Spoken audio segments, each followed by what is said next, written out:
खबर मध्य प्रदेश देख रहे हैं आप। लोकमंच न्यूज में आपका स्वागत है। मैं हूं आपके साथ सुरभि राजपूत। बुलेटिन की शुरुआत करेंगे और सबसे पहले बात करते हैं मध्य प्रदेश के उज्जैन की, जहां उज्जैन में उस वक्त हड़कंप मच गया जब एक प्राइवेट अस्पताल की कोविड वार्ड में आग लग गई।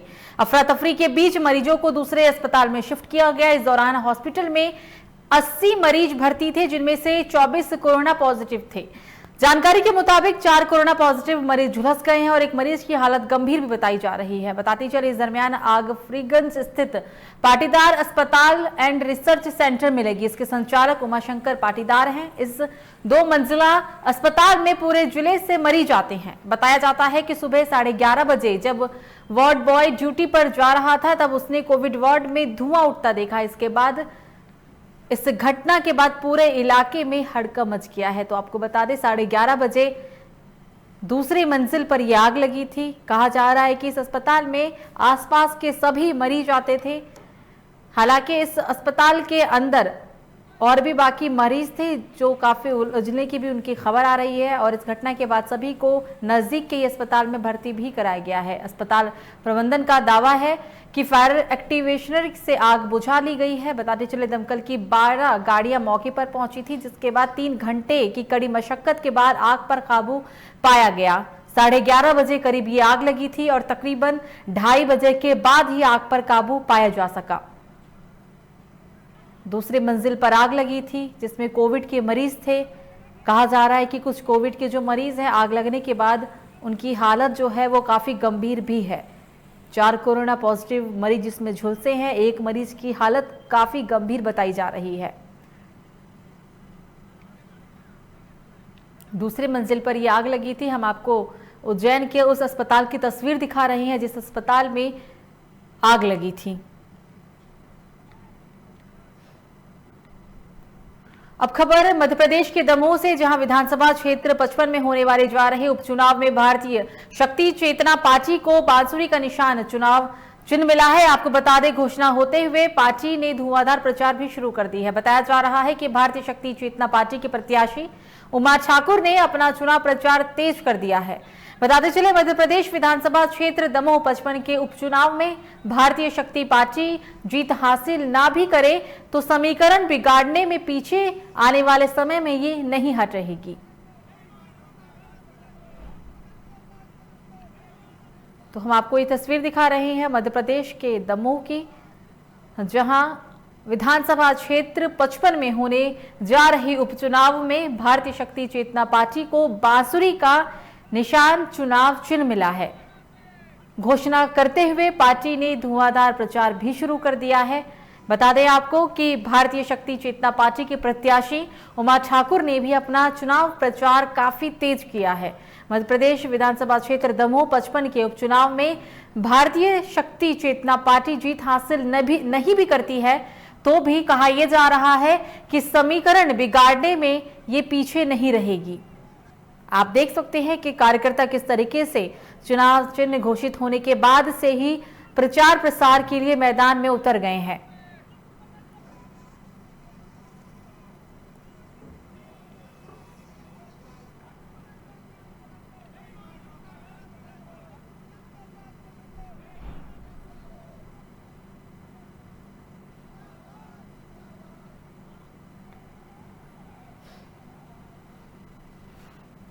खबर मध्य प्रदेश के अशोकनगर से है, जहां कोरोना के नए संक्रमण ने लोगों की चिंता बढ़ा दी है। तो वहीं कोरोना के बढ़ते मामलों को देखते हुए प्रशासन लगातार लोगों को मास्क और सोशल डिस्टेंसिंग का पालन करने को लेकर सचेत भी कर रहा है। लेकिन कुछ लोग ऐसे भी हैं जो कोरोना की गाइडलाइन का उल्लंघन करते हुए नजर आ रहे हैं। प्रशासन ने ऐसे कोरोना की गाइडलाइन को ना पालन करने और मास्क नहीं पहनने वाले लोगों का चालान भी काटना शुरू कर दिया है। तो पूरे देश में कोरोना संक्रमण का जो आंकड़ा है वो बढ़ता जा रहा है। इसी कड़ी में मध्य प्रदेश के अशोकनगर में भी अब प्रशासन जो भी लोग कोरोना गाइडलाइन का पालन नहीं कर रहे हैं, मास्क नहीं लगा रहे हैं और सोशल डिस्टेंसिंग का पालन करते हुए नहीं देखा जा रहा है, उन सभी लोगों का अब चालान काटा जा रहा है प्रशासन द्वारा।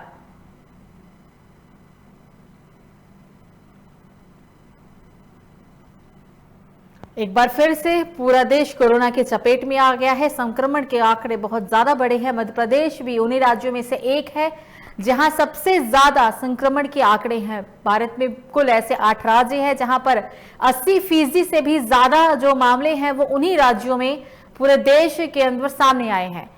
उसका नाम उस राज्यों में शुमार मध्य प्रदेश भी है और मध्य प्रदेश में अब प्रशासन काफी सख्त है। ये हम आपको तस्वीर दिखा रहे हैं मध्य प्रदेश की अशोकनगर की, जहां अब जो लोग कोरोना गाइडलाइन का पालन नहीं कर रहे हैं और खास तौर पे जो लोग मास्क नहीं लगा रहे हैं, प्रशासन ऐसे लोगों से निपटने के लिए पूरी तरीके से तैयार है और अब ऐसे ही लोगों का चालान प्रशासन खूब काट रहा है।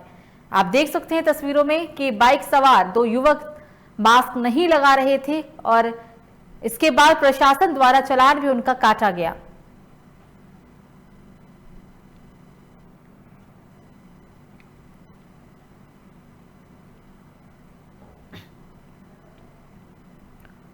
खबर मध्य प्रदेश के उज्जैन से, जहां भैरवगढ़ क्षेत्र में धारा 144 के तहत प्रतिबंध होने के बाद भी क्षेत्र में कन्हैया लाल द्वारा शादी के समारोह में प्रशासन के नियमों की जमकर धज्जियां उड़ाई जा रही थी, जिसके बाद इसकी जानकारी मिलने पर तहसीलदार लोकेश चौहान और थाना प्रभारी ब्रिजेश श्रीवास्तव ने अपनी टीम के साथ पहुंचकर समारोह को रुकवाया और डीजे को जब्त भी किया।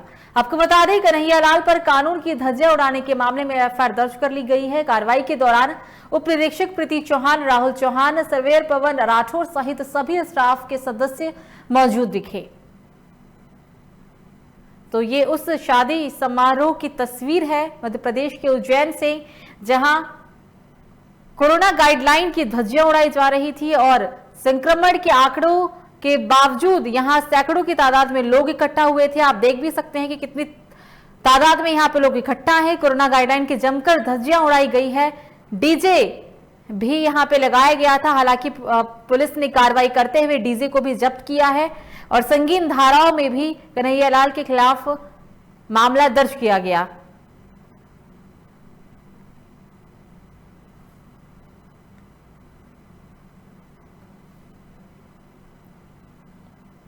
अगली खबर मध्य प्रदेश के इंदौर से, जहां नगर निगम के 50 कर्मचारियों ने खुलासा फर्स्ट अखबार नामक प्रेस में तोड़फोड़ की। जानकारी के लिए आपको बता दें कि खुलासा फर्स्ट अखबार में लगातार नगर निगम की लापरवाही की खबरें प्रकाशित हो रही थी, जिससे नगर निगम के 50 कर्मचारी बौखलाकर खुलासा फर्स्ट अखबार के दफ्तर में तोड़फोड़ कर वहां मौजूद स्टाफ के साथ मारपीट भी की गई है।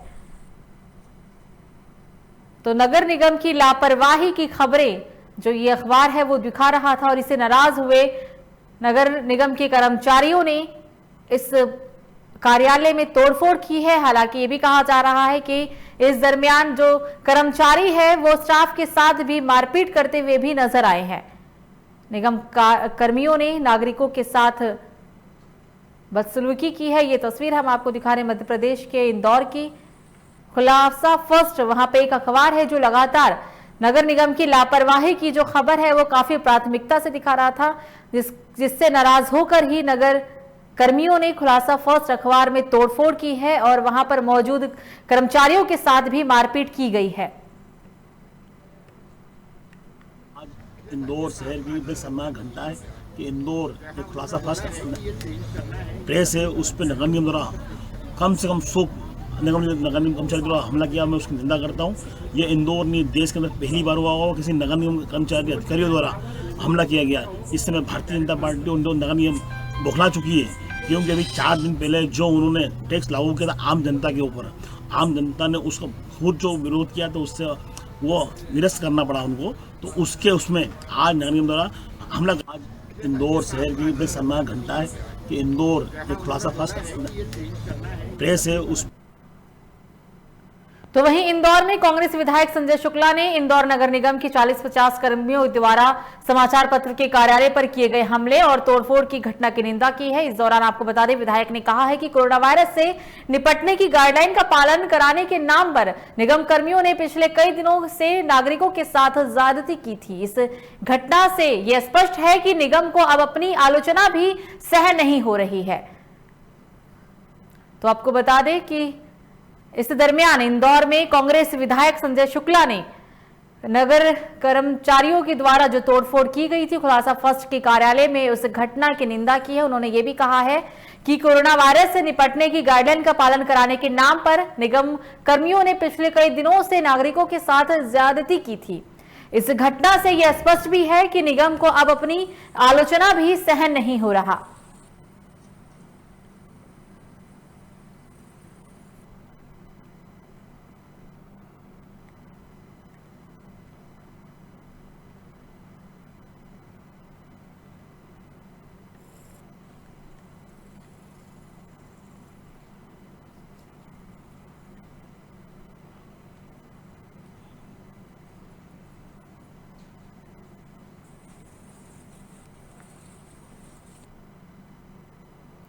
अगली खबर भी मध्य प्रदेश के इंदौर से, जहां अनाज मंडी से जुड़े दलहन और तिलहन के 18 व्यापारियों के खिलाफ कोर्ट के आदेश पर मामला दर्ज किया गया है। आपको बता दें, लाखों की धोखाधड़ी और करोड़ों के टैक्स नहीं चुकाने वाले नामी व्यापारी पर अब कोर्ट के आदेश के बाद आरोपी है। इन आरोपियों ने लाखों करोड़ों की धोखाधड़ी मुंबई, सतना और इंदौर में की है। फरियादी का आरोप यह भी है कि ये लोग करोड़ों रुपए की चोरी भी की गई है। वहीं कस्टम विभाग ने 350 करोड़ रुपए की चोरी इनके खिलाफ निकाली है, जिनमें से 100 करोड़ रुपए ये भर भी चुके हैं। बताया जा रहा है कि दलाल ने टैक्स चोर व्यापारियों के खिलाफ कोर्ट में केस दायर किया था, जिसके बाद तमाम सबूतों के आधार पर कोर्ट ने 18 नामी चीन व्यापारियों के खिलाफ मामला दर्ज करने का आदेश दिया। तो कोर्ट के आदेश पर इन व्यापारियों के खिलाफ कार्रवाई की गई है। कुल ऐसे 18 व्यापारी हैं मध्य प्रदेश के इंदौर में जिन पर कोर्ट के आदेश के बाद कार्रवाई की गई है।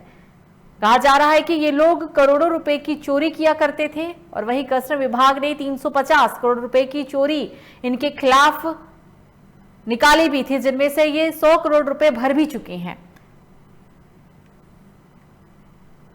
कस्टम विभाग ने 350 करोड़ रुपए की चोरी पकड़ी थी और इसी संदर्भ में कार्रवाई करते हुए 18 व्यापारियों के खिलाफ केस दर्ज किया गया है।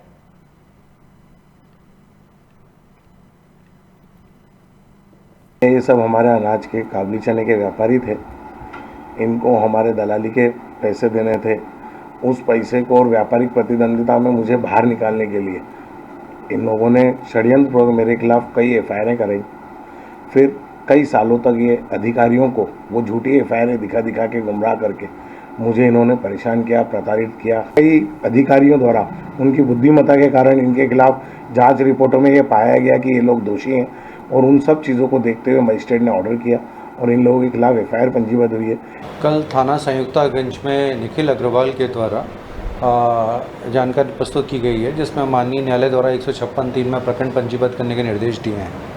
निखिल अग्रवाल खुद एक ब्रोकरेज का काम करते हैं, अभी तक जो जानकारी है, और उनके द्वारा ये एलिगेशन है करीबन 18 लोगों के द्वारा उनके ब्रोकरेज और अन्य में उसके साथ धोखाधड़ी की गई है और उनके साथ चीटिंग हुई, जिसको लेकर प्रकरण पंजीबद्ध किया है और उसकी विस्तृत विवेचना अभी की जाएगी और वस्तुस्थिति कार्रवाई की जाएगी। तकरीबन 18 लोगों पर प्रकरण पंजीबद्ध हो। अब खबर मध्य प्रदेश के खंडवा से, जहां पटवारियों ने सारा ऐप पर उपलब्ध सार्थक मॉड्यूल का बहिष्कार करते हुए तहसीलदार को ज्ञापन सौंपा है। दरअसल इन सारा ऐप ने पटवारियों की ऑनलाइन हाजिरी को लेकर विरोध किया जा रहा है, जिसको लेकर ही तहसीलदार को एक ज्ञापन देकर इस ऐप को हटाए जाने की मांग की गई है। मौके पर अजय रघुवंशी, तहसील संघ अध्यक्ष पधाना, नैन सिंह चौहान, अमोली सोनी, सचिव पटवारी संघ पंधाना, प्रदीप शुक्ला सहित सभी पटवारीगण उपस्थित रहे।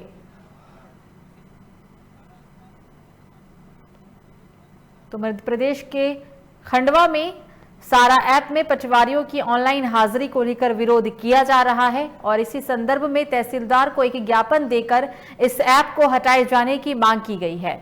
बताते चलें आपको कि इस मौके पर अजय रघुवंशी, तहसील संघ अध्यक्ष पंधाना, ननसिंह चौहान, अमोली सोनी, सचिव पटवारी संघ प्रधाना, प्रदीप शुक्ला सहित तमाम लोग मौजूद दिखे हैं।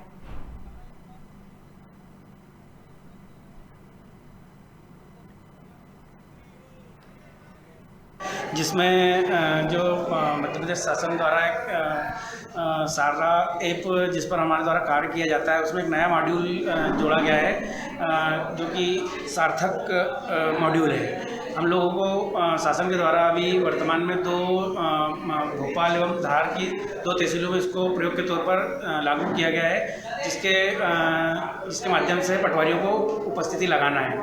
हमारी ये मांग है शासन से कि हम लोगों का जो कार्य की प्रकृति है वो इस प्रकार नहीं है कि हम निश्चित समय सीमा में ही कार्य करें। हम लोग खबर मध्य प्रदेश के ग्वालियर से है, जहां जिला न्यायालय ने ऑटो हादसे में आरोपी बस चालक सुखदेव सिंह की जमानत याचिका खारिज कर दी है, जिन्हें कोर्ट ने आरोपी सुखदेव सिंह के खिलाफ लगाए गए आरोपी बेहद गंभीर है। माना जा रहा है कि उसके खिलाफ पुरानी छावनी थाने में गैर इदारतन हत्या के मामले में भी शिकायत दर्ज की गई। दरअसल ऑटो में सवार कुछ महिलाएं काम से वापस अपने घर लौट रही थी, तभी पीछे से आ रही एक बेकाबू बस ने ऑटो को जोरदार टक्कर मार दी, जिससे ऑटो में बैठी महिला की मौके पर ही मौत हो गई। तो वहीं इस दरमियान मौके का फायदा उठाकर बस चालक भागने में कामयाब रहा। इस मामले पर भोपाल की एक टीम अलग से जांच भी कर रही है। तो वहीं परिवहन विभाग इस हादसे के बाद ओवरलोडिंग बसों के खिलाफ कार्रवाई करने में जुट गया है।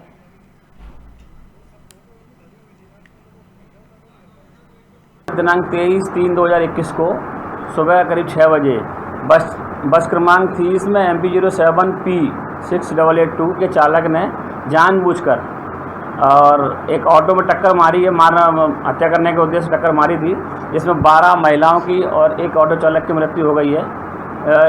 इसमें जो नामदर्ज चालक हुआ है, इसका सुखदेव सिंह नाम है। गैर इरादतन हत्या का मामला मानते हुए धारा 304 के तहत मामला पंजीबद्ध किया है और ये गंभीर प्रवृत्ति का अपराध है। इसमें 12 लोगों की मृत्यु हुई है, इसलिए इनकी जमानत याचिका निरस्त कर दी गई है न्यायालय। खबरों में आगे बढ़ते हैं और बात करते हैं मध्य प्रदेश के इंदौर की, जहां शनिवार सुबह मंदसौर के पुलिस नारकोटिक्स विंग थाने पर कस्टडी में लिए गए एक युवक की मौत हो गई। आपको बता दें, युवक को अचेत अवस्था में जिला अस्पताल में ले जाया गया था, जहां चिकित्सकों ने उसे मृत घोषित कर दिया। बताया जा रहा है कि युवक को एनडीपीएस के मामले में नारकोटिक्स पुलिस पकड़कर लाई थी। इस घटना के बाद मृतक के परिजन पुलिस पर हत्या का आरोप लगा रहे हैं। तो वहीं मृत युवक के शरीर पर मारपीट के भी निशान साफ तौर पर देखे जा सकते हैं। आपको बता दें, परिजनों द्वारा अस्पताल परिसर में हंगामा कर शव को पोस्टमार्टम करने से भी रोका जा रहा है। परिजन पहले दोषी अधिकारी पर एफआईआर दर्ज कराने की मांग कर रहे थे, जिसके बाद प्रशासन ने इस मामले की जांच निष्पक्षता से करने का आश्वासन दिया।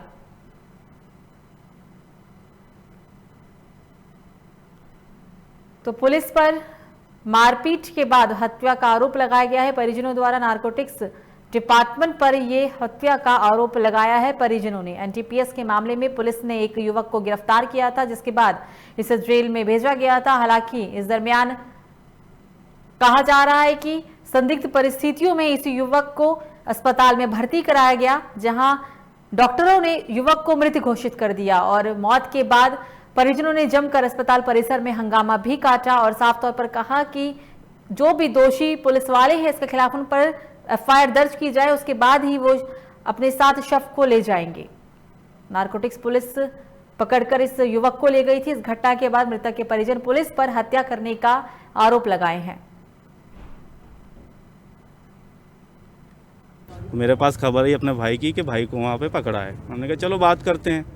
हम गए, कोई दाईमा जी थे सब इंस्पेक्टर नारकोटिक्स सेल, तो वहाँ जाके उन्होंने गाड़ी हमारी रुकाई रोड पे, थाने नहीं बुलाया हमें। सोहेल से हमारे मुलाकात उन्होंने करने नहीं दी। हमने कहा वो तो बोलो आप, तो उन्होंने कहा कि भाई पैसे दे दो हमें 50 लाख रुपए। मैंने कहा किस चीज़ के? उन्होंने कहा भाई हमने इनको पकड़ा है, अब किस चीज़ के तो हम कुछ भी कर सकते हैं, हम इस पर NDPS रख सकते हैं, इस पर हथियार रख सकते हैं। हमने कहा सर 50 लाख बहुत बड़ी रकम होती है। उन्होंने कहा कि एक काम करो, कल आके बैठ के बात कर लेते हैं, आप पैसे ले आना, जितना भी हो अपन बैठ के बात कर लेंगे, कल इसको छोड़ देना। ठीक है, ये बात हुई सर। अब सुबह फ़ोन करते हैं कि ये तो सांस नहीं ले रहा, इसके कोई बीमारी थी क्या? हमने क्या अट्टा कट्टा जवान छोरा है 20-21 साल का, उसको कोई प्रॉब्लम नहीं है, कोई बीमारी नहीं है। अभी अस्पताल आए तो ये तो मौत हो गई इसकी।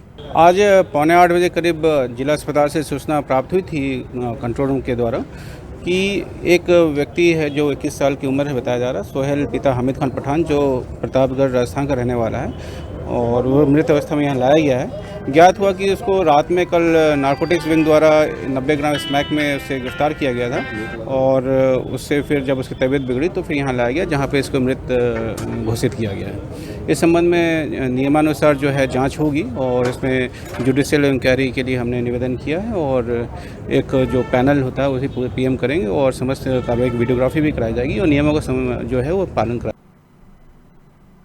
खबर सीतापुर थाना क्षेत्र के अंतर्गत हरदा मार्ग की है, जहां पूर्व सरपंच के बेटे का शव नदी में मिलने से इलाके में हड़कंप मच गया। आपको बता दें, पुरानी रंजिश के चलते युवक की हत्या की गई है। तो वहीं घटना की जानकारी मिलते ही मौके पर पहुंची पुलिस ने शव को कब्जे में लेकर पोस्टमार्टम के लिए भेज दिया।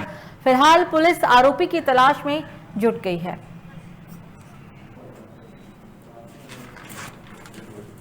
सुबह जो है मुझे फोन सूचना मिला कि जो है एक ग्राम हरा मार्ग के रवि प्रकाश का कोई अज्ञात व्यक्ति हत्या करके उस नदी के ऊपर जो है उसको फेंक दिया। तो सूचना पर मैं और मेरी टीम जो मौके पर पहुंची, मौके पर देहाती मर्ग इंडिमेंशन और एफआईआर दर्ज किया गया और मौके पर डॉग स्क्वाड की टीम को भी बुलाया गया था और सभी एंगलों में जांच किया जा रहा है। घर से वो लड़का जो है दिनांक 2/4/2021 को रात में वो लगभग 8 बजे अपने घर से चिल्लेगा ग्राम जो पत्थर गांव से लगा हुआ है वहां जाने की बात को लेकर निकला था और उसके बाद जो है वो वापस नहीं आया और उसकी लाश वहां पर मिली है। खबर मध्य प्रदेश के रीवा से, जहां प्रधानमंत्री स्कीम के नाम पर सैकड़ों लोगों को चूना लगाया जा रहा है। आपको बता दें कि इस दरमियान प्रधानमंत्री स्कीम के नाम पर लोगों को आवास का चूना लगाया जा रहा है। तो वहीं इस पर 25,000 में लोगों को 80,000 की मोटरसाइकिल का दावा कर लोगों के साथ ठगी भी की जा रही थी, जिसके बाद सूचना मिलने पर कुछ आरोपियों को पुलिस ने हिरासत में ले लिया। आपको बता दें, जिनके पास से 5 बोलेरो मोटरसाइकिल सहित नगद राशि की भी प्राप्ति की गई। पुलिस ने इन गिरोह की गिरफ्तारी कर कार्रवाई अब शुरू कर दी है। हुई थी अपनी, कल हमने इसको पकड़ा है शाम को और पूछताछ कर रहे हैं अभी। तो निकलकर सामने ये आया है कि ये 5-5 लोगों के ग्रुप बनाया करते थे और उनसे 35-35 सौ रुपये इकट्ठे करा के लेते थे। जब 6 लोग इकट्ठे होके और पैसा जमा कर देते थे तो उनको एक HF डीलक्स बाइक जो है फाइनेंस करा देते थे और व्यक्तियों को ये पता ही नहीं होता था कि फाइनेंस हुई है। उनको लगता था कि 21,000 रुपये में बाइक मिल गई है। बाद में फाइनेंस कंपनियां भी इनको जो है गाड़ी सीज कर लेती थी, लेकिन इस बीच इस दौरान कई लोगों को इसका ठगी का शिकार बना लिया है। कई लोगों की शिकायत पे जो है इन पर 420, 419 के तहत मामला दर्ज किया जा रहा है और विवेचना में जो निकल के आएगा उस हिसाब से जो है कार्रवाई की जाएगी। खबरों में आगे बढ़ते हैं और अब बात करते हैं विदिशा की, जहां एक दर्दनाक हादसे में 2 मासूम बच्चों की मौत हो गई और 2 अन्य लड़कियां घायल हो गई। आपको बता दें, बच्चे एक पुराने कच्चे मकान में खेल रहे थे और इतने में ही मकान की दीवार बच्चों के ऊपर गिर गई, जिसके बाद दीवार से दबने के कारण बच्चों की मौत हो गई। बताया जा रहा है कि खेलने के दौरान अचानक दीवारें इन मासूम बच्चों पर गिर पड़ी थी, जिसकी वजह से बच्चों की मौत हुई है।